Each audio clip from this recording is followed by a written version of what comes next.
कब मतदान से होगा किसको लाभ? दूसरे चरण में भी कम हुई वोटिंग। कम मार्जिन वाली सीटों पर खास असर। लोकसभा चुनाव के दूसरे चरण में शुक्रवार को 13 राज्यों और केंद्र शासित प्रदेशों की 88 सीटों पर मतदान पूरा हो गया है। हालांकि चुनाव को लेकर उत्साह शाम को आए वोटिंग प्रतिशत ने कम कर दिया। इस बार का वोटिंग ट्रेंड पहले चरण के चुनाव से भी खराब देखने को मिला। दूसरे चरण में महज 63% मतदाताओं ने ही अपने मताधिकार का प्रयोग किया, जबकि 2019 में इन्हीं सीटों पर 70% से ज्यादा लोगों ने बढ़ चढ़कर वोटिंग की थी। इस बार के लोकसभा चुनाव में वोटिंग प्रतिशत में आ रही कमी ने सभी राजनीतिक दलों की चिंता बढ़ा रखी है। कम होते मतदान ने सभी का गणित बिगाड़ दिया है।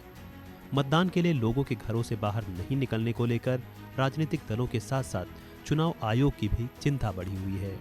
खासकर हिंदी भाषी राज्यों में तो मतदाताओं का वोटिंग को लेकर जैसे मोह ही भंग हो गया हो। इससे पहले 2014 और 2019 में अच्छी खासी तादाद में लोगों ने वोटिंग की थी, लेकिन इस बार मतदाताओं में वो जोश देखने को नहीं मिल रहा है। आंकड़ों की बात करें तो सबसे ज्यादा त्रिपुरा में 78.6% और सबसे कम उत्तर प्रदेश में 54.8% मतदाताओं ने अपने मताधिकार का प्रयोग किया है।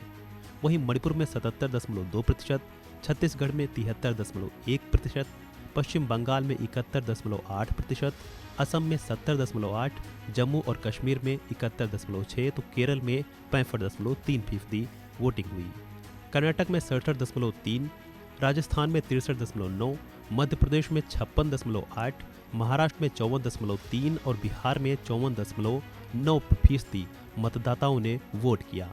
चुनाव और राजनीतिक लिहाज से एक्टिव कहे जाने वाले बिहार में भी इस बार वोटिंग को लेकर लोग सुस्त नजर आ रहे हैं। जहां पहले चरण में 48% लोगों ने वोट किया, तो वहीं दूसरे चरण में 54.9% मतदाताओं ने ही अपने मताधिकार का प्रयोग किया। कई लोग बिहार में कम वोटिंग प्रतिशत को मौसम के और पलायन से जोड़कर भी देख रहे हैं। साथ ही कहा जा रहा है कि उत्तर भारत में पड़ रही भीषण गर्मी भी इसके पीछे बड़ा कारण है, जिसके चलते लोग ज्यादा एक्टिव नजर नहीं आ रहे हैं। पूरे उत्तर भारत में इन दिनों मौसम का तापमान काफी बढ़ा हुआ है और लू और गर्म हवाओं ने लोगों का जीवन बिगाड़ रखा है। लोगों के वोट करने को लेकर घर से बाहर नहीं निकलने की ये भी एक बड़ी वजह बताई जा रही है।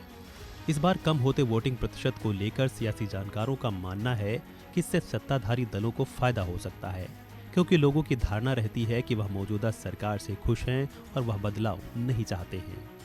हालांकि इससे इतर कुछ लोगों का कहना है कि इससे सत्ताधारी दलों को खतरे के रूप में भी देखा जाना चाहिए, क्योंकि पिछले 12 में से 5 चुनावों में वोटिंग प्रतिशत कम हुए हैं और जिनमें से 4 बार सरकार बदली है। इसके साथ ही मतदान प्रतिशत कम होने से कम मार्जिन वाली सीटों पर भी इसका खासा असर पड़ता है। बहरहाल अभी कुछ भी स्पष्ट रूप से कहना मुश्किल है कि कब मतदान किसके पक्ष में जाएगा। फिलहाल इस वीडियो में इतना ही। खबरों से जुड़े अन्य अपडेट्स के लिए बने रहें वन इंडिया हिंदी के साथ।